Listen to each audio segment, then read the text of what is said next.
Yo, I'm Mitchell from 121 BC in Surrey Hills. Today we're just going to make a little farfalle with chestnut mushrooms and almonds. So take your flour and your eggs, add them to the KitchenAid with the paddle attachment. Mix them on a low speed until it's nice and combined, and then check if it needs a bit more moisture. The dough should look like breadcrumbs and come together nicely in your hands and not fall apart. Then wrap it together, press it flat and let it rest for at least a couple of hours. Always rest your dough as flat as you can. When you rest it like that, it's going to rest more evenly, and then it's going to come back to room temperature for you to roll it more evenly and quickly, rather than a ball would when it's going to be cold in the middle. So the dough's rested for at least a couple of hours, if not overnight. So always start off on the highest number, the highest setting on whatever your machine is. So if your dough crumbles like this and doesn't look like it's going to come together, don't worry about it. That's a good thing in a way, because it means there's not excess moisture in the dough. And then you just keep working and placing it back together. So we'll keep it on the highest setting until we get the dough all together. So now that the dough started to come together, we'll start taking it down one setting at a time. And we're just going to take it down until it's long enough that we can work a couple of folds in, and we start shaping it up. Basically, we want to fold the pasta so it fits from end to end on the machine. That means that the width of the machine is working the dough evenly. Once you do your folds, it's very important to start all the way back at the top on the pasta machine, back at the widest setting, and always work the dough a little bit with a rolling pin just to take the pressure off your machine. So we turn it a quarter turn and we start again.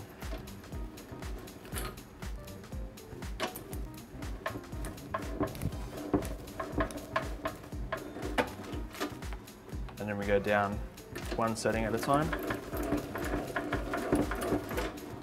So repeat this fold process maybe 4 to 5 times until your pasta starts to get nice and smooth, almost like leather.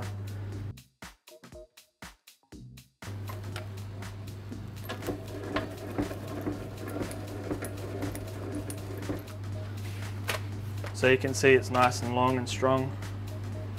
It's looks like leather, it's nice and smooth, it's not going to break, which means it's going to be nice to cook it al dente.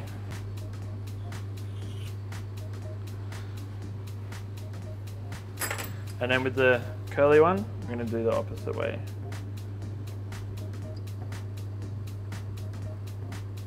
So that gives us the basic shape.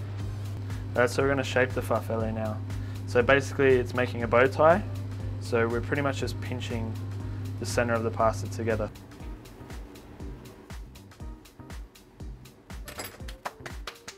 Right, so because pasta is only flour, eggs, oil, there's no real flavour in it, so you need to make sure you cook it in really salty water. So we're going to saute the mushrooms in some butter. Really beautiful, nutty little mushroom. Now we'll just add a bit of the stock. And that'll form our sauce. So now we'll add the pasta to the water. So you can see the sauce is thickened a little bit already with the butter that was already in the pan.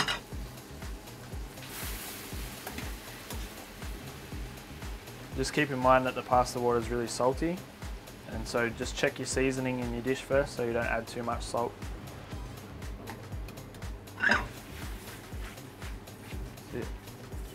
Toss it together. Grate some pecorino.